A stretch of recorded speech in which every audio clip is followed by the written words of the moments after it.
అత్యున్నత సింహాసనముపై ఆసీనుడా, దేవదూతలు ఆరాధించు పరిశుద్ధుడా యేసయ్యా. ప్రభువైన యేసుక్రీస్తు అతి శ్రేష్టమైన నామాన్ని బట్టి ఈ హోసన్న సందేశాలు అనే కార్యక్రమాన్ని మీరు ఈ విధంగా చూస్తున్నందుకు హృదయపూర్వక వందనాలు తెలియజేస్తున్నాం. ఆయన కృప, క్షేమం, ఆయన దీవెన సమృద్ధిగా మీకు కలగాలని మనసారా ఒక సేవకుడిగా కోరుకుంటూ ఉన్నాను. మన మనుగడలో కొన్నిసార్లు కొన్ని పరిస్థితుల ప్రభావం వలన మనల్ని ఎవ్వరూ పట్టించుకోలేదని, మనల్ని ఎవరూ పలకరించలేదని, నాతో ఎవ్వరూ లేరని కొన్నిసార్లు నిరాశపడుతూ ఉంటాం. కానీ మనం నిరాశపడని అవసరం లేదు. ఎవరి దృష్టి మన మీద ఉన్నా లేకపోయినా, ఎవరి మనసు మన మీద ఉన్నా లేకపోయినా, ఎవరు మనతో ఉన్నా లేకపోయినా కలవరపడకండి. కారణం, ఈ నరాలాడుతున్న నరుడు దృష్టి ఎంతసేపు ఉంటుంది, మనసు ఎంతసేపు ఉంటుంది, మంచితనం ఎంతసేపు ఉంటుంది? స్వర చెట్టు ఆకు ఎండినట్టుగా ఎండిపోతూనే ఉంటుంది. కానీ బైబిల్లో రాయబడిన విలువైన మాట ఏమిటో తెలుసా? 102వ కీర్తనలో 20, 21వ చరణంలో మీరు జాగ్రత్తగా చదివితే, చెరలో ఉన్న వారి మూలుగులు వినుటకును, మరణమునకు సమీపించిన వారిని విడిపించుటకును ఆయన ఆకాశము నుండి తొంగి చూచి భూమిని దృష్టించెను అనే మాట రాయబడింది. పలుసార్లు ఈ వాక్యాన్ని మీరు చదివి ఉంటారు. అంటే ఆకాశము నుంచి మనల్ని చేసిన వాడు మన మీద దృష్టి నిలిపి చూస్తూ ఉన్నాడు అని. కనుక ఆయన దృష్టి నీ మీద, నా మీద, మన మీద, అందరి మీద ఉండి తీరుతుంది. కనుక ఆయన దృష్టి ఉంటే నడి సముద్రంలో మోసేలాగా పడ్డా రాజభవనంలో అడుగుపెట్టే రోజులు వస్తాయి. మండుతున్న అగ్నిలో పడ్డా మరలా పట్టాభిషేకానికి లేచి వచ్చే రోజులు వస్తాయి. కనుక ఈ శుభవేళ నా యేసును బట్టి చెప్పేది, ఈ మాటలు వింటున్న మీరు, నాకెవ్వరూ లేరు, నన్ను పలకరించేవాళ్ళు లేరు, నన్ను ఆదరించేవాళ్ళు లేరు, నా కొరకు జీవించేవాళ్ళు లేరు అని చాలాసార్లు వేదన పడుతూ కలవరపడడం అనేది జరుగుతున్నా ఇక జరగకూడదనే ఒక వాస్తవాన్ని మీకు చెప్పాలని నా తపన, ఆశ. ఆయన ఎవరు అంటే, ఎవరు మూలుగుతూ ఉన్నారో వారి మూలుగులు వినుటకు అనే మాట రాయబడింది. ఆయన దృష్టి ఉంచి చూస్తూనే ఉన్నాడట. ఆయన ఆకాశం నుండి తొంగి చూస్తున్నాడట. ఆయన ఆకాశం నుండి తొంగి చూచేది నరుల నరతను చూస్తాడు, మాట నాలుకకు రాకమునిపే చూస్తాడు. ఓ రకంగా చెప్పాలంటే మన కార్యక్రమాలన్నీ గమనించగలిగిన వాడు. ఈ లోకంలో మనం చేసే ప్రతి కార్యక్రమాన్ని ఆయన గమనించేవాడు, చూచేదేవాడు, పసికట్టగలిగిన వాడు. ఆయన ఇప్పుడు ఈ వాక్యం ద్వారా మనతో చెప్పేది ఏమిటంటే, మూలుగుతున్న వారి మూలుగులు, చెరలో ఉండి వారు మూలుగుతూ ఉన్నారు. ఈ రోజున మీరు ఒక్కసారి చెప్పండి, నేను ఎప్పుడూ మూలగలేదని. ఎప్పుడు చూసినా మనిషి ఎప్పుడో ఒకప్పుడు మూలుగుతూనే ఉంటాడు. రోగాల చేత మూలిగేవాళ్ళు కొంతమంది, మనుషుల మాటలకు మూలిగేవాళ్ళు కొంతమంది, పాపం మాని మరలా చేసి ఇక పాపంలోంచి నేను బయటపడలేనేమో అని మూలిగేవాళ్ళు కొంతమంది, నాకు ఇక ఆధారం ఏమీ లేదు, నేను ఎవరి కోసం బ్రతకాలి అని కొన్నిసార్లు మనంతర మనమే మన చేతగాని తనానికి మనకు సమస్తం దూరం అయిపోయిందనే బాధ కొద్దీ మూలుగుతూ ఉంటాం. కానీ నీవు ఎలాంటి మూలుగులలో ఉన్నా ఆయన చెరలో ఉన్న వారి మూలుగులు వినే దేవుడు. ఇంకో మాట చెప్పనా, ఇశ్రాయేలు ప్రజలు ఉన్నారు. వాళ్ళు ఇంచుమించు ఐగుప్తు దేశంలో బానిస బ్రతుకుతూ వచ్చారు. వాళ్ళు పడిన బాధలు ఎలాంటివో తెలుసా? అడుసు తొక్కాలి, ఇటుకలు చేయాలి, లెక్క అప్పగించాలి, తక్కువైతే కొరడా దెబ్బలు తినాలి. వాళ్ళు మూలిగారు అని నిర్గమాకాండం 2వ అధ్యాయం చివరి వచనంలో మీరు చాలా జాగ్రత్తగా వింటారు. అందుకే దేవుడేమన్నాడు? వారి మూలుగులు విన్నాను, వారి కష్టం నాకు తెలిసే ఉంది, వాళ్ళ బాధను నేను గమనించాను, వాళ్ళ మొర్ర నా దగ్గరకు వచ్చింది, నేనే తొంగి చూసే దేవుడును, విడిపించడానికి మోషేను పంపాను అని చెప్పలా? కనుక నిశ్చయముగా ఆయన ఎవరు అంటే మూలుగులు వినే దేవుడు. ఈరోజు నీ వ్యక్తిగత జీవిత అనుభవాలలో ఏ రకమైన మూలుగులలో నీవున్నా ఆయన నిన్ను విడిచిపెట్టే దేవుడు కాడు అనే విషయాన్ని గమనించాలి.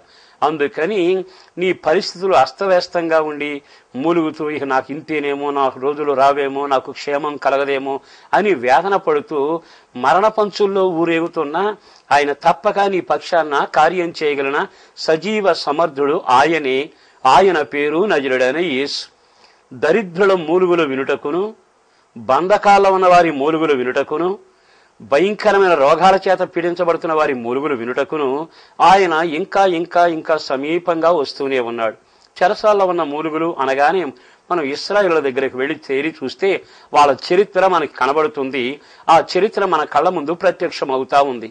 మరి ఈ రోజున నీకున్న పరిస్థితులు బట్టి వెట్టి చాకిరీ చేసే అనుభవాలు ఉన్నా, అంటే వెట్టి చాకిరీ అంటే నీ వ్యక్తిగత జీవితంలో నువ్వు కష్టపడుతూనే ఉంటావు, కానీ కష్టం నీది కాదు. నీ జీవిత అనుభవాల్లో ఆ ఫలితాన్ని నువ్వు అనుభవించవు, వేరే వాళ్ళు దాన్ని అనుభవిస్తారు. అంటే దాని అర్థం ఏమిటి? కష్టపడడం నీ వంతు, అనుభవించడం వేరే వాళ్ళ వంతు. ఇల్లు కట్టడం నీ వంతు, ఇంట్లో ఉండడం వాళ్ళ వంతు. నీ జీవితంలో ప్రయాసపడి నువ్వు ఎన్నైనా చేయి, వాటి ఫలితం ఏమిటయ్యా అంటే భయానకమైన పరిస్థితి. ఈ రోజున ప్రియ దేవుని బిడ్డలారా, కుటుంబ పోషణల మధ్యలో నీవు మూలుగుతూ ఉన్నా, నీ జీవితంలో నీ ప్రయాణాల వలన కలుగుతున్న సమస్యలలో, నీవు చేసే వ్యాపారాల వల్ల వచ్చే నష్టం వలన నీవు మూలుగుతూ ఉన్నా కలవరపడవాకు. నీ మూలుగులు వినేవాడు ఉన్నాడు, తప్పనిసరిగా ఆ మూలుగుల్లో నుంచి నిన్ను విడిపించగలిగిన సమర్థుడు. ఓసారి అపొస్తలుడైన పౌలు కూడా మూలుగుతూనే వచ్చాడయ్యా, భయంకరమైన దౌర్భాగ్య స్థితిలో నేనున్నానయ్యా, ఇట్టి దౌర్భాగ్య పరిస్థితి నుంచి నన్ను విడిపించగలిగిన వాడెవడు అంటూ మూలుగుతూ వచ్చాడు. ఇంచుమించు మూలగని వ్యక్తి అంటూ ఎవరో కనబడటంలా. ఎందుకో ఈ శుభవేళ మూలుగులు వినేవాడు ఉన్నాడు. నీవు ఒకవేళ ఏడిస్తే కొంతమందికి కనబడవచ్చు, మూలిగితే ఎవరికి కనబడకపోవచ్చు. ఆకాశమందున దేవుడు సమస్తమైన గుండెల్లో ఉన్న ఆ మూలుగులను విని నీ యొక్క పరిస్థితిని గమనించి కార్యం చేయగలిగిన వాడు. ఒక్కసారి ఆలకిస్తా ఉంటే మన వ్యక్తిగత జీవిత అనుభవాలలో మూలుగులే కాక బైబిల్ పొట్టలలో, బైబిల్ చరిత్రలో కూడా మూలుగుతున్న వారి చరిత్ర మనం గమనిస్తూనే ఉన్నాం. ఈరోజు ఈ మాటలు వింటున్న ప్రియ దేవుని బిడలారా, దేవుడు తప్పక నీ మూలుగులు విని నీకు జవాబు ఇవ్వగలిగిన వాడు. ఇంచుమించు 38 సంవత్సరాల పాటు కోనేటి దగ్గర ఒకడు పడి ఉన్నాడు. ఎన్నోసార్లు విన్నారు కదా, కోనేటిలో నీళ్లు ఉన్నాయి, కదిలించే దేవుని దూత ఉన్నాడు, కదిలిస్తూనే ఉన్నాడు. కానీ అందరూ బాగుపడిన అతగాడు బాగుపట్టాల. 38 సంవత్సరాలు అక్కడే పడి మూలిగాడు. కానీ నా దేవుని దృష్టి అతని మీద ఉండడంతో అక్కడికి వెళ్ళి వెతికి అతన్ని పలకరించి అతనున్న స్థితిని గమనించి నీవు లేచి నీ పరిపెత్తుకున్నాడు అని చెప్పిన చరిత్ర విన్నాం కదా. అంటే విచిత్రం ఏమిటంటే ఆ మూలుగులో అలా పడి ఉండడం దేవుని చిత్తం కాదు. అందుకని అతన్ని దేవుడు పలకరించినప్పుడు ఓ చక్కని మాట అడిగాడు, బాగుపడాలని కోరుకుంటున్నావా అని. అవునయ్యా అన్నాడు. మరి ఎందుకు బాగుపడలేదంటే నీళ్లను మొదటగా కదిలించినప్పుడు మొదట దిగిన వాడే బాగుపడతాడు. నీళ్లను కదిలించినప్పుడు మొదట దిగాలి. కానీ నేను వెళ్లేంతలో మరొకరు దిగుతున్నారు కనుక నాకు నెమ్మది కలగటం లేదు, నాకు క్షేమం కలగటం లేదు అని వాపోతే దేవుడు అతని మూలుగులు విని వెంటనే ఒకే ఒక మాట పంపాడు, నీవు లేచి నీ పరిపెత్తుకుని నడవమని. మరుక్షణం ఏం జరిగింది? ఆయన మాట తాకింది. ఆయన మాట అతని జీవితాన్ని అద్భుతం చేసింది. వెంటనే నూతన శక్తిని పొంది లేచి పరిపెత్తుకుని నడుస్తుంటే చూసేవాళ్ళకి ఆశ్చర్యం అనిపించింది. ఈరోజు నీవు రోగాలనే ములుగుల్లో ఉన్నా, నష్టాలనే ములుగుతో ఉన్నా, వేదన ఏ ములుగులో ఉన్నా నా దేవుడు నీ దాకా నడిచి వస్తున్నాడు, నిన్ను పలకరిస్తున్నాడు, నీ మీద దృష్టి నిలుపుతున్నాడు, నిన్నే పేరు పెట్టి పలకరిస్తున్నాడు. ఇంకా ఎంతకాలం ములుగుల్లో ఉంటావు? నీవు లేచి నీ పరిపెత్తుకున్నాడు అని చెప్పినట్టుగా మూలుగుల నుండి, నీ పరిస్థితుల ప్రభావం నుండి, నీవు అనుభవిస్తున్న క్షోభ నుండి, నిన్ను వెంటాడిన శాపం నుండి, తరుముతున్న సమస్యల నుండి ఆయన నిన్ను విడుదల చేస్తాడు. నిశ్చయముగా ఆ కార్యం ఈ రోజే జరగబోతుంది. మరి ఈ మాటలు వింటున్న తర్వాత నీ మూలుగుల నుంచి నీకు విడుదల పొందాలనే ఆశ లేదా? ఆయన దృష్టి నిలిపిందే మూలిగే వారి కొరకే. ఎవరు ఎక్కడ మూలుగుతున్నా, వేదన పడుతున్నా, ఏడుస్తున్నా ఆయన గమనించగలిగిన వాడు. బైబిల్లో లేఖనం ప్రకారం మనం గమనిస్తాం, ఒక వ్యక్తి తన జీవిత కాలాన్ని అంతా వేదన పడుతూ తనకున్న స్థితి అంతా దేవుని దగ్గర చెప్పుకుని ఎలుగెత్తి ఏడ్చిన ఒక స్త్రీని దేవుని మందిరంలో హన్నా అనే ఒక ఆమెను చూస్తాం. ఆమె మూలిగిన మూలుగుడు అక్కడున్న యాజకుడు కూడా తెలియకపోయింది. కానీ విచిత్రం ఏడు తెలుసా, దృష్టి నిలిపిన దేవుడు ఆమెను జ్ఞాపకం చేసుకున్నాడు. ఆ తర్వాత దైవజనుడు చక్కని మాట చెబుతూ వచ్చాడు. ఏమని? అమ్మా, నీ ప్రార్థనలు విన్నారు, నీవు కోరిందంతా నీకు జరుగుతుంది, నీవు దేవునితో చెప్పుకున్నవన్నీ నీకు నెరవేరుతాయి అని చెప్పిన తర్వాత ఆ దినమున సమూయేలు మొదటి గ్రంథంలో హన్నా లేచి ఎంత తేటగా ధైర్యంగా నడిచి వెళ్ళాను అనే మాట మనం గమనిస్తున్నాం. ఎందుకో ఈ రోజున ప్రపంచంలో ఎవరిని చూసినా ఏదో రకమైన మూలుగులతోనే ఊరేగుతూ ఉన్నారు. అందుకని స్నేహం మధ్యలో ఏర్పడిన మూలుగలైనా, నీ జీవితంలో ఇచ్చిపుచ్చుకునే సమస్యలో మూలుగులతో ఉన్నా, అది ఏదైనా కానీ ఒక అద్భుతం దేవుడు చేయబోతున్నాడు. అందుకు ఆయన నీ మీద దృష్టి నిలుపుతూ ఉన్నాడు. ఇంకో మాట కూడా చెబుతాను. బైబిల్లో కీర్తనాకారుడు రాసిన ఒక వాక్యాన్ని చదువుతాను. వారి ప్రాణమును మరణము నుండి తప్పించుటకును, కరువులో వారిని సజీవులుగా కాపాడుటకును యెహోవా దృష్టి ఆయన యందు భయభక్తులు గల వారి మీద ఉన్నది. ఆయన దృష్టి ఎవరి మీద ఉందట? బాగా వినండి. ఇక్కడ ఆయన దృష్టి ఎవరు కరువులో ఉన్నారో ఆ కరువులో ఉన్న వారి మీద నిలిచిందట. అందుకని కరువులో నుండి మరణములోని తప్పించాలని యెహోవా దృష్టి తన యందు భయభక్తులు గల వారి మీద నిలిచి ఉండెను. తన దృష్టిని ఒకరి మీద నిలిపాడు అంటే అక్కడ ఒక కార్యం చేయబోతూ ఉన్నాడు. మీకు ఒక్క మాట చెబుతాను. భయంకరంగా కరువు ఏరుతున్న దేశంలో అంత పిండి ఇంట్లో పెట్టుకుని తిన్నగా ఆ పొలాలు ఏరుకోవడానికి ఊరి గవినికి వెళ్ళింది బయటికి. వెంటనే ఆ మార్గాన వెళుతున్న దైవజనుడు ఆమెను చూసి, అమ్మా తినడానికి అప్పం కొంచెం నీళ్లు కావాలని అడిగిన చరిత్ర మొదటి రాజుల గ్రంథంలో మనం గమనిస్తూనే ఉన్నాం కదా. 18వ అధ్యాయంలో చాలా స్పష్టంగా రాయబడుతుంది. ఈ రోజు మనం ఈ విషయాన్ని మనం తేటగా గమనిస్తే అక్కడ ఉన్నది ఏమిటంటే, ఇక తన జీవితానికి మరణం గొమ్మలో ఉంది, కరువు సమీపంగా ఉంది, ఇక పరిస్థితులన్నీ తారుమారైపోతున్నాయి. ఆ దైవజనుడు, అమ్మా కొంచెం నీళ్ళు ఇవ్వవా, తాగడానికి పరదేశిని కొంచెం నీళ్ళు ఇవ్వవా అని అడిగితే తేబోతుండగా మరలా అడిగాడు, అమ్మా రొట్టె కూడా తెచ్చి పెట్టవా అని. ఆ తర్వాత యెహోవా జీవంతుడు నా దగ్గర లేవంటే లేవని చెప్పి నాకును నా పిల్లవానికి సరిపడా పిండి కొద్దిగా నూనె మాత్రమే ఉందని చెప్పడం జరిగింది. కానీ దైవజనుడు చెప్పిన మాటకు మారు మాట్లాడక నెమ్మదిగా వెళ్ళి మొదటి అప్పాన్ని చేసి తీసుకొని వచ్చి దైవజనుడి చేతిలో పెట్టి నీళ్లు ఇస్తే తాగాక ఆ దైవజనుడు ఆ ఇంట్లోకి వెళ్ళాడు. నిజంగా చరిత్ర ఎంత విచిత్రంగా ఉందండి. ఆ విషయాన్ని మనం గమనిస్తే అక్కడ ఒక సన్నివేశం ఉంది. అది ఏమిటంటే, ఆమె పిండి తీస్తుందట, రొట్టె చేస్తుంది, బుడ్డలో నూనె పోస్తుంది. కానీ ఈ రెండు తీస్తూనే ఉన్నా మరలా తొట్టి నిండుతూనే ఉంది. ఆ బుడ్డెలో ఉన్న తైలం అయిపోలేదు. ఎంతకాలం అయిపోలేదో తెలుసా? ఇంచుమించు పైనుండి వర్షం పడి భూమి తడిసి పంట వచ్చి చేతికి వచ్చేదాకా అది అలాగే కొనసాగిపోయినట్టుగా మనం గమనిస్తూనే ఉన్నాం. దేవుడు ఒక్కని మీద దృష్టి నిలిపితే కరువులో ఎలా పోషించగలడో అక్కడ రాయబడుతుంది. మరొక మాట ఏమిటో తెలుసా? ఆయన దృష్టి నిలిపితే నీకు అసాధ్యం. నువ్వు అనేది ఏమిటి? మరణం నా గుమ్మంలో ఉంది, నా పరిస్థితి అంతా అయిపోయింది, నాకు అవకాశం లేదు, నా చరిత్ర దారుణం, నేను ఎటు చూసినా నెమ్మది లేదు, నా పరిస్థితి అయిపోయింది అని అనుకుంటున్నావు. నువ్వు చూస్తుంది ఆ కొద్ది పిండేగా. కానీ దేవుడే ఆ గంపని కానీ, ఆ పిండి బిస్కే తొట్టిని కానీ, నీటి బుడ్డిని కానీ, నూనె బుడ్డిని కానీ, నిన్ను కానీ ఆయన దృష్టి నిలిపాడు అంటే ప్రపంచంలో ఎవ్వరికి జరగని అద్భుతం నీకు జరుగుద్ది, ఎవ్వరికి జరగని కార్యాలు నీకు జరుగుతాయి. ఈ మాటలు వింటున్న ప్రియ దేవుని బిడ్డలారా, మీకు ఆశ్చర్యం అనిపించవచ్చేమో గాని నా దేవుడు చేయటానికి సరిపోయిన సమర్థుడు. ఆయనకాయనే సాటి. ఆయన పేరు నజరేయుడైన యేసు. ఆయన దృష్టి నిలిపితే అభివృద్ధి పొంగి పొర్లి పొర్లి పొర్లి ఇంకా అనేకులకు ఆశీర్వాదకరంగానే ఉంటుంది. మరి ఈరోజు ఆయన నీ మీద దృష్టి నిలిపింది నిన్ను చంపాలని కాదు. అందుకే కదా ఒక దైవజనుడు ఆ ఇంటికి పంపించాడు. చాలాసార్లు దైవజనుడు గురించి మన వాళ్ళ కొంతమందికి తక్కువ ఆలోచన ఉంటుంది. కొంతమంది ఘనంగా చూస్తారు. దైవజనుడు అంటే ఓ దిక్కులేని వ్యక్తి కాదు. దైవజనుడు అంటే ఏదో కాలయాపన కొరకు తిరుగుతున్న వ్యక్తి కాడు. అతడు ఎక్కడ అడుగు పెడతాడో అక్కడ అద్భుతం జరుగుతుంది. దైవజనుడు గురించి ఒక మాట చెప్పనా? సమూయేలు గ్రంథంలో మీరు చాలాసార్లు చదివారు. ఆ దైవజనుడు ఏ మాట చెప్పునో అది అక్షరాలా నెరవేరును. బాగా ఆలకించండి. ఆ దైవజనుని అక్కడికి పంపించడంలో ఉద్దేశం ఏంటంటే, ఆ ఊళ్ళో చాలా మంది విధవరాళ్ళు ఉన్నారు, కానీ ఆమె మీద మాత్రమే దృష్టి నిలిపాడు. దృష్టి నిలిపాడు గనక ఒక దైవజనుని అక్కడికి పంపించాడు. ఆ దైవజనులతో దేవుని పరలోక దీవెనలు ఆ ఇంట్లోకి అడుగు పెట్టాయి. దృష్టి నిలిపాడు గనక ఆమెకి ఎవరు అవసరమో బంధువులు పంపించలా, స్నేహితులు పంపించలా, లోనిచేవులను పంపించలా, ఇంకా రకరకాల పరిచయం చేసే వాళ్ళందరూ పంపించలా. ఒక దైవజనుడు వస్తే వారు ఎలా ఆశీర్వదించబడతారు అనే దానికి ఒక చక్కని నిదర్శనం చెప్పేటట్టుగా, చదివే వారికి అర్థమయ్యేట్టుగా, ఇప్పుడు మనం తెలుసుకునేటట్టుగా ఆ మాట చాలా తేటగా రాయబడింది. ఆ దైవజనుడు అక్కడికి వెళ్ళి అక్కడ అడుగు పెట్టాడట. ఇంచుమించు ఆకాశం తాను తెరిచి మరలా వర్షం కుమ్మరించేంత వరకు బాగా ఆలకించండి. దేవుడు ఒక్కని మీద దృష్టి నిలిపితే అది ఎన్ని సంవత్సరాలైనా సరే ఆ దృష్టి అలాగే నిలిచి ఉంటుంది, ఆ కృప అలాగే నడుస్తూ ఉంది. ఒక రోజు చూచి మరొక రోజున మర్చిపోయినట్టుగా లేదు.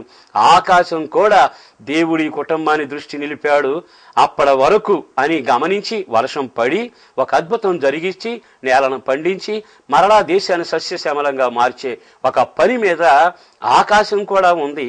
నేల నెరగొడితే బద్దలైన నేల తడిసిపోయి నేను పంట ఇవ్వాలి, అదిగో పలానా గుళ్ళో ఒక విధవరాలు ఈ విధమైన పరిస్థితిలో ఉంది అన్నట్టుగా ఎదురు చూచినట్టుగా మనం గమనిస్తూనే ఉన్నాం. ఈ శుభవేళ నా యేసును బట్టి నేను మీతో చెప్పగలిగిన మాట ఏమిటంటే, దేవుడు గాని నీ మీద దృష్టి నిలిపితే నీ కరువు కళ్ళ ముందే కనబడకుండా దూరంగా వెళ్ళిపోతుంది. ఇంకో మాట కూడా మీతో చెబుతాను. అదేమిటంటే, కరువు కాలంలో ఏలియా ఎలా చేయాలో ఎలా బ్రతకాలో అర్థం కాని పరిస్థితుల్లో ఒక నది దగ్గర కూర్చోమన్నట్టుగా మనం గమనిస్తాం. కెరీతు వాగు దగ్గర అని రాయబడింది. తీరా అక్కడికి వెళ్ళి కూర్చున్నాక జరిగింది ఏమిటి? ఆకాశ పక్షులకు ఆయన ఆజ్ఞాపించాడు, కాకోలములకు ఆజ్ఞాపించాడు, నీవు వెళ్ళి ఈ కరువు కాలంలో అతడు పోషించబడినట్లుగా రాజభవనం నుంచి ఆహారం తీసుకుని రండి. దేవుడు ఒక వ్యక్తి మీద దృష్టి నిలిపితే ఆయన చేసే పని ఏమిటో తెలుసా? ఆకాశ పక్షులకి ఆజ్ఞాపించాడు. ఆకాశ పక్షులు రాజభోజనం తీసుకొచ్చి పెడుతున్నాయి. ఊళ్ళో వాళ్ళందరికీ కరువే. కానీ విచిత్రం ఏంటి తెలుసా? ఆ దైవజనుడు ఆ నీడ దగ్గర నిలబడి నెమ్మదిగా రొట్టెలు తినడం మొదలుపెట్టాడు. అంటే ఒక వ్యక్తి మీద దృష్టి నిలిపితే భయంకరమైన పరిస్థితుల్లో కూడా ఆయన రాజభోజనంతో భోజనం చేసి తృప్తి పొందేటట్టుగా చేయగలిగిన వాడు. ఈ మాటలు వింటుండగా దరిద్రంలో ఉన్నా, నువ్వు కరువులో ఉన్నా, ఇక నా వల్ల కాదనుకున్నా, ఈ పిల్లలను పెంచలేను అనుకున్నా, నేను చేతగానే వాడు అనుకున్నా, నాకు ఈ రాత ఎందుకు వచ్చిందా అని నీవు అనుకున్నా, కలవరపడక్కర్లేదు. నీ మీద కూడా దృష్టి నిలిపిన దేవుడు ఎక్కడున్నాడు. ఆయన ఆకాశం నుండి తొంగి చూస్తా ఉన్నాడు. ఆయన దృష్టి నీ మీద కూడా పడబోతుంది. ఆయన నిన్ను కూడా తొంగి చూస్తాడు. అదిగో చెరసాలలో ఉన్న మూలుగులు విని ఇశ్రాయేలును గొర్రె పిల్ల రక్తం ద్వారా విడుదల చేసిన ఆ దేవుడే నీ మూలుగుల్లోంచి విడిపించగలిగిన వాడు. కరువులో నీ మీద దృష్టి నిలిపిన వాడు నిన్ను పోషించడానికి ఒక దైవజనుని విధవరాలకు పంపినట్టుగానే అద్భుతమైన కార్యం నీ జీవితంలో చేయించి ఆశ్చర్యమైన కార్యాలు చేయగలిగిన వాడు. కరువు కాలంలో నిన్ను కాపాడాలనుకుంటే కాకోలానికి ఆజ్ఞాపించి రాజ భోజనం చేత నిన్ను బతికించగలిగిన సమర్థులు ఉన్నాడు. ఆయనే మన ఆరాధ్య దైవం. ఆయన పేరే నజరేయుడైన యేసు. మరి ఈ మాటలు వింటుండగా నిజంగా ఆయన దృష్టి నా మీద కూడా ఉంటే బాగుండు అని గాని నీకు ఇప్పటికే ఆలోచన వస్తే నువ్వు చేయాల్సిన పని ఒకటి ఉంది, అది నేను చెబుతాను. మరి ఇంకొక మాట కూడా బాగా గమనిద్దాం. ఆయన దృష్టి ఎవరి మీద ఉంటుంది? ఓసారి రాజుల గ్రంథంలోకి వెళితే అక్కడ ఒక వాక్యాన్ని మీకు జ్ఞాపకం చేస్తాను. రాజుల మొదటి గ్రంథం 9వ అధ్యాయము చాలా తేటగా 3వ వాక్యాన్ని చదువుతున్నా. నా సముఖమందు నీవు చేసిన ప్రార్థన విన్నపములను నేను అంగీకరించితిని. నా నామమును అక్కడ సదాకాలం ఉండునట్లు నీవు కట్టించిన ఈ మందిరమును పరిశుద్ధపరిచి నా దృష్టియు నా మనసును ఎల్లప్పుడూ అక్కడ ఉంచాను. ఇక్కడ ఇంకొక మాట, దేవుని దృష్టి ఎవరి మీద ఉంటుంది? మూలుగుతున్న వారి మీద ఉంటుంది. దేవుని దృష్టి ఎవరి మీద ఉంటుంది?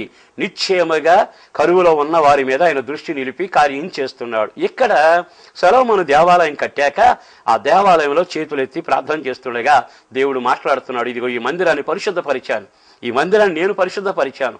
ఇక్కడ నా దృష్టి నా మనసు ఇక్కడ ఉంటుంది, సదాకాలం ఉంటుంది. చాలాసార్లు దేవుని మందిరం అనగానే మనకి కొన్నిసార్లు గౌరవంగా ఉండే వ్యక్తులు ఉన్నారు, దాన్ని పట్టించుకొని వాళ్ళు ఉన్నారు. ఎందుకో ఈరోజు ఆ మాట ఖచ్చితంగా చెప్పాలనిపిస్తుంది. దేవుని మందిరం మన కొరకు ఆశీర్వాదకరంగా పరలోక గవినిగా దేవుడిచ్చి దాన్ని తెరచి అక్కడ ఏర్పాటు చేశాడు. నీవు అక్కడికి వెళితే నిశ్చయంగా అక్కడ జరిగేది ఏమిటి తెలుసా? ఆయన దృష్టి ఆయన మనసు అక్కడ ఉంటుంది. అంటే నువ్వు రోగంతో వెళ్ళినా, ఒంటరిగా వెళ్ళినా, ఒకవేళ భయంకర పరిస్థితుల్లో వెళ్ళినా, నిరాశలో వెళ్ళినా, చీకటి శక్తులతో వెళ్ళినా అక్కడికి వెళ్ళేటప్పటికి ఆయన దృష్టి నీ మీద పడుతుంది. అంటే ఒక వ్యక్తి మందిరంలో అడుగు పెట్టగానే ఆయన దృష్టిలో పడతారు. ఇప్పటికి చాలాసార్లు మందిరాన్ని కూడా మానుకొని ప్రజల దృష్టిలో పడాలని, మంత్రుల దృష్టిలో పడాలని, కొన్ని కార్యక్రమాల్లో నువ్వు అట్టే కనబడాలని ఎన్నిసార్లు ప్రయాసపడ్డా ఒకవేళ ఈ నరాలాడుతున్న నరుడు దృష్టిలో పడితే నీకు ఒరిగేదేమిటి, జరిగేదేమిటి? కానీ జరగాల్సింది ఏదైనా ఉంటే నా దేవుని మందిరంలోనే జరుగుతుంది. ఆ దేవుని మందిరంలోకి వెళ్ళి నువ్వు అడుగు పెడితే అక్కడ ఆయన దృష్టి నీ మీద ఉంటుంది. వెలగట్టక్కల్లా, అయ్యా అని ఇంత ముట్ల చెప్పక్కర్లా, కేవలం ఆయన మందిరంలో అడుగు పెడితే ఆయన దృష్టి నిలుస్తుంది. ఆయన దృష్టి నీ మీద ఉంటే అది ఎంత ఆశీర్వాదకరం. మరి ఈ రోజున మనుషుల దృష్టిలో పడాలని కోరుకుంటావా? దేవుని దృష్టిలో నిలవాలని కోరుకుంటావా? ఒకసారి ఆలకిస్తే దేవుని దృష్టి ఒక వ్యక్తి మీద ఉంటే కొట్టుకుపోతున్నాడు మోషే, మీకు తెలుసు కదా. కానీ అతని మీద దృష్టి నిలిపి ఆ పుట్టలో కొట్టుకుపోతున్న వ్యక్తిని చేరదీసి రాజభవనంలో ఉన్నత స్థాయిలో కూర్చుండబెట్టాడు. చూశారా దేవుని దృష్టి? ఈ రోజున ఒక సేవకుడిగా నేను కోరుకునేది ఏమిటంటే, మీ మీద, మీ పిల్లల మీద, మీ కుటుంబాల మీద, మీ సంఘాల మీద, మీ కలిగిన సమస్త మీద నా దేవుని దృష్టి ఉండునుగాక. నేను తప్పక ఆశపడుతున్నాను. ఆ విధంగా ఆయన దృష్టి నిలిపితే అస్తవ్యస్తమైన పరిస్థితులన్నీ సజావుగా మారిపోతాయి. ఎంత రోగిష్టిగా వచ్చిన అద్భుతమైన స్వస్థత జరుగుతుంది. కృంగిపోయి ఉంటే లేవనెత్తగలిగిన వాడు, చెదిరిపోయిన గూడైతే కట్టగలిగిన వాడు, బరువైన భారంతో వస్తే నీ మీద ఆయన ప్రేమను కుమ్మరించగలిగిన వాడు, ఆదరణ లేక అల్లాడుతూ వస్తే ఆ మందిరంలో నీ మీద దృష్టి నిలిపి ఎనలేని ఆదరణ దయచేయగలిగిన వాడు ఆయనే ఆరాధ్య దైవం నజరుడైన యేసు. మరి ఈ రోజున తొంగి చూసే దేవుడున్నాడుగా, దృష్టి నిలిపే దేవుడున్నాడుగా. ఆ దేవుని గురించేగా ఎంతసేపు వింటున్నావు. ఈ రోజున మూలుగుతున్న వారి మూలుగులు విడిపించుటకును అక్కడకు తొంగి చూసి దృష్టి నిలిపినవాడు. కరువు కాలంలో ఉంటే ఆ కరువులో వాళ్ళని పోషించడానికి దృష్టి నిలిపి కాకుల్ని వాడుకున్నాడు, దైవజనుల్ని వాడుకున్నాడు. మనం గమనిస్తూనే ఉన్నాం. మూడవది, మన మీద దృష్టి నిలపడానికి ఆయన మందిరాన్ని మనకు అనుగ్రహించాడు. నువ్వెవరివైనా ఈరోజు ఈ మాటలు వింటుండగా ఎంతకాలం మందిరానికి వెళ్ళలేకపోయినా, మందిరాన్ని గురించి ఒక అవగాహన లేకపోయినా, ఆ మందిరం క్రైస్తవులదే అని నీవు అనుకున్న పెద్ద పొరపాటు పడ్డావు. నువ్వు బాధల్లోంచి, శ్రమలలో నుంచి, ఇరుకుల్లో నుంచి, రోగాల్లో నుంచి, నిత్యం వెంటాడుతున్న కన్నీళ్ల నుంచి, తరతరాలుగా వెంటాడుతున్న శాపం నుంచి విడుదల కలిగేటట్టుగా దేవుని దృష్టి నీ మీద పడినట్లుగా నువ్వు జీవం కలిగిన దేవుని మందిరంలోకి వెళ్ళి నిలవగలిగితే ఆయన ముఖకాంతి, ఆయన దృష్టి నీ మీద తప్పక పడుతుందనే విషయం ఎన్నడూ మరవకూడదు. నిత్యముగా ఆయన దృష్టి నిలిస్తే ఆయన అంటున్నాడు కదా, మీరు ఏం కోరినా తప్పక నేను దయచేస్తాను. ఈ మందిరం వైపు చేతులు చాపినా కార్యం చేస్తాను. మీరు తగ్గించుకుని మనవి చేసుకుంటే మీ ప్రార్థన ఆలకించి మీ దేశాన్నైనా స్వస్థపరుస్తాను. నిజంగా దేవుని దృష్టిలో పడాలనుకున్న మీరు లెగలేకపోయినా, నడవలేకపోయినా, వీలు కాదనుకున్నా ఏదో రకంగా ప్రయాసపడి దేవుని మందిరంలోకి వెళ్ళండి. ఆయన దృష్టి నీ మీద నిలిస్తే ఆయన మనసు కూడా నీ మీద నిలుస్తుంది. ఆయన మనసు నీ మీద, ఆయన దృష్టి రెండూ నీ మీద ఉంటే నీ జీవితం ఎంత ఆశీర్వాదకరంగా ఉంటుంది. ఒక క్షణం ఆగి ఆలోచించు. మరొక్క మాట కూడా మీతో చెబుతాను. కీర్తనాకారుడు 32వ కీర్తన 8వ వాక్యం, నీ మీద దృష్టి ఉంచి నీకు ఆలోచన చెప్పేదను. ఇప్పుడు ఆయన నీ మీద దృష్టి నిలబడడానికి గల కారణం ఏమిటి? మొదటిది మూలుగుల్లోంచి విడిపించడానికి, రెండవది కరువులోంచి కాపాడడానికి, నీ మీద దృష్టి నిలిపి నీకు క్షేమం కలిగి చేయటానికి మందిరం, మరొకటి ఏమిటంటే నీకు ఆలోచన చెబుతాను. మరి నిజంగా ఒక్కసారి ఆలకిస్తే భూలోకంలో మనకు ఆలోచనలు చెప్పేవాళ్ళు చాలామంది ఉన్నారు కదా. వాళ్ళంతా చెప్పే ఆలోచనలు ఏమిటి తెలుసా? నువ్వు అబద్ధాలుడికి పెళ్లి చేయి అనేది వాళ్ళ ఆలోచన. వాళ్ళ ఆలోచనలన్నీ విడ్డూరంగా ఉంటాయి, వింతగా ఉంటాయి. కానీ నా దేవుని ఆలోచన ఉన్నతంగా ఉంటాయి. దేవుని ఆలోచన ఎప్పుడైనా నువ్వు పొందావా? దేవుని ఆలోచన కొరకు ఎప్పుడైనా కనిపెట్టావా? చాలాసార్లు మనకు తోచినట్టుగా నడిచిపోవడం, మన వాళ్ళు చెప్పిన మాట వినిపోవడం, అంతకు మించి ఏమీ ఎప్పుడు చేయలేదు కదా. దేవుని ఆలోచన కొరకు కనిపెడితే ఆయన ఆలోచనలు వింతగానూ విడ్డూరంగా ఉంటాయి. ఓసారి ఏమైందో తెలుసా? ఆ ఇశ్రాయేలు ప్రజలు నడిచి వెళతా ఉన్నారు. వెళుతూ ఉండగానే మారా వచ్చింది. నీళ్లు నోట్లో పోసుకుని మారా మారా చేదు చేదు అంటే అరవడం మొదలుపెట్టారు. దీనికి పరిష్కారం ఏమిటి? ఎలుగెత్తి మోషే ఏడ్చారు. జనమంతా కలవరపడ్డారు. ఆ భయానకమైన పరిస్థితులు చిత్రమైన నువ్వేంటి తెలుసా? మోషేకి దేవుడు చక్కని చెట్టును చూపించి ఆ చెట్టును తీసుకొచ్చి ఇందులో వేయమని చెప్పాడు. ఇది దేవుని ఆలోచన. నీకేమనిపిస్తుంది? చెట్టు ఏమిటి, నీళ్ళల్లో వేయటం ఏమిటని? అది లేత మొక్క. ఆ మొక్కను తీసుకొచ్చి ఇందులో వేస్తే చేదుకు విరుగుడు జరుగుతుంది, మాధుర్యం పుడుతుంది. విన్నారా? దేవుని ఆలోచనలో ఎప్పుడూ మాధుర్యం ఉంటుంది. దేవుని ఆలోచనలో ఎప్పుడూ క్షేమం ఉంటుంది. చేదైన నీ వ్యాపారం, చేదైన నీ కుటుంబం, చేదైన నీ పరిస్థితులు, నీవు బ్రతుకుతున్న బ్రతుకు 60, 20 ఎంతో నాకు తెలియదు, కానీ నీ జీవితం అంతా చేదుగా ఉండవచ్చు. నువ్వు అడుగు పెడితే చేదే, నువ్వు అడుగు పెడితే నష్టమే, నువ్వు అడుగు పెడితే వేదనే, అంతా బాధాకరం. సంతోషం అనేది కనపడదు. ఆనందంగా ఉండడం నీ జీవితానికి అందని పండులాగా అయిపోయి ఉండవచ్చు. ఎంతటి చేదైనా, ఎంతటి బాధాకరమైన, ఎంత ముళ్ళ వంటి పరిస్థితులైనా, నా కుటుంబం కాదు ఇది నరకం అనుకున్నా, ఇక నేను బతకలేను అనుకున్నా, నీ జీవితంలో తమ్ముడు ఎంత భయంకరమైన చేదుగా ఉన్నా నీ జీవితాన్ని మార్చగలను ఒక ఆలోచన చెబుతున్నాడు. లేత మొక్క ఒకటి ఉంది, అది తీసుకొచ్చి ఇక్కడ వేయమని. ఆ లేత మొక్కే యెషయా గ్రంథం 53లో చెప్పినట్టుగా ఆయన లేత మొక్కగా మన కొరకు నజరుడైన యేసు ఈ లోకంలో నలిగిపోయాడు. భయంకరంగా దంచబడ్డాడు, ముళ్ళ కిరీటధారి అయి శిలువలో వేలాడాడు.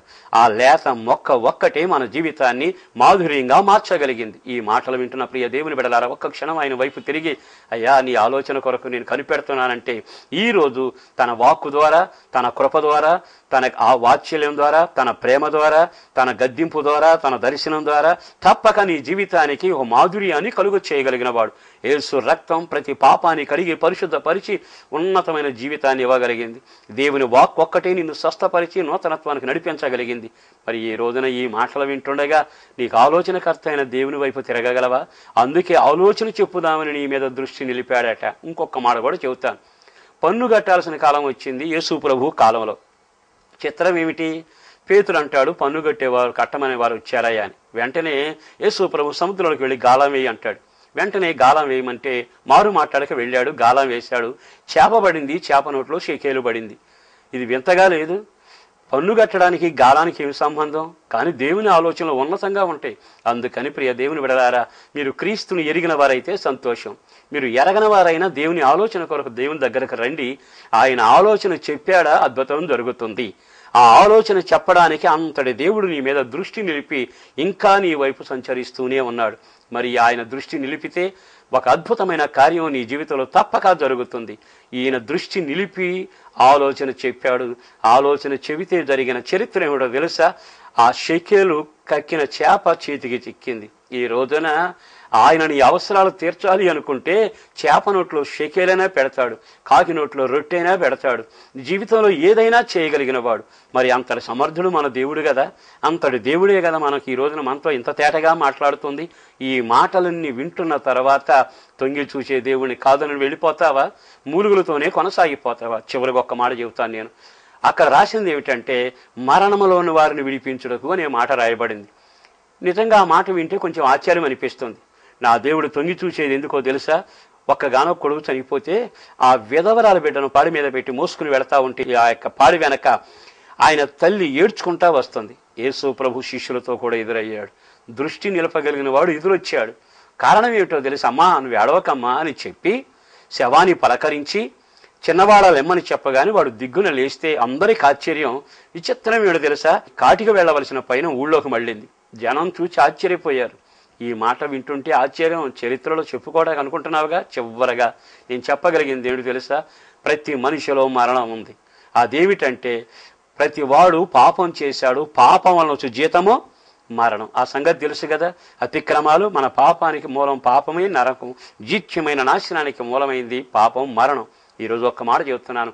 ఆ మరణములు విరవగలిగిన వాడు కూడా ఆయనే. సిలువలో చనిపోయి సమాధి చేయబడి ఆ మరణములు విరిచి తిరిగి లేచాడు.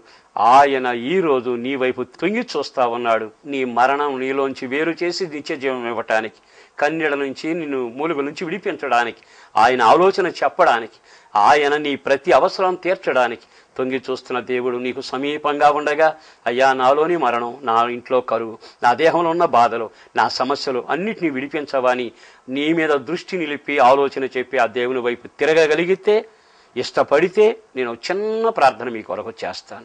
ప్రేమాస్వరూపైన ప్రభువా వందనాలయ. నీవు దృష్టి ఉంచి ప్రజలను కనికరించుమని కోరుకుంటున్నా. నీవు దృష్టి నిలిపావు. మోషే రాజభవనంలో అడుగుపెట్టాడు.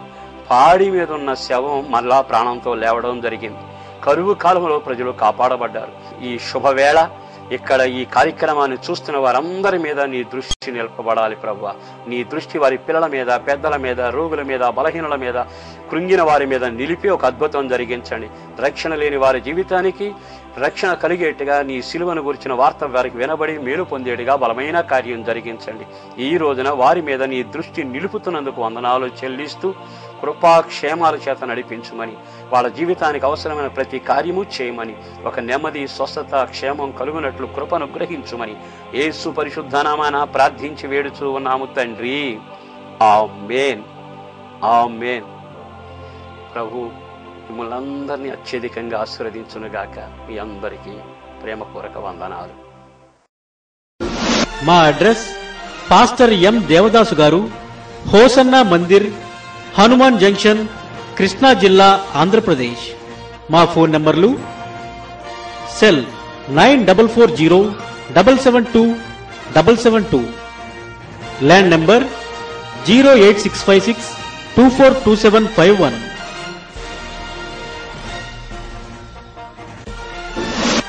Our address: Pastor M. Devadas, Hosanna Mandir, Hanuman Junction, Krishna District, Andhra Pradesh. Our phone numbers 9440 772 772 and 08656 242751.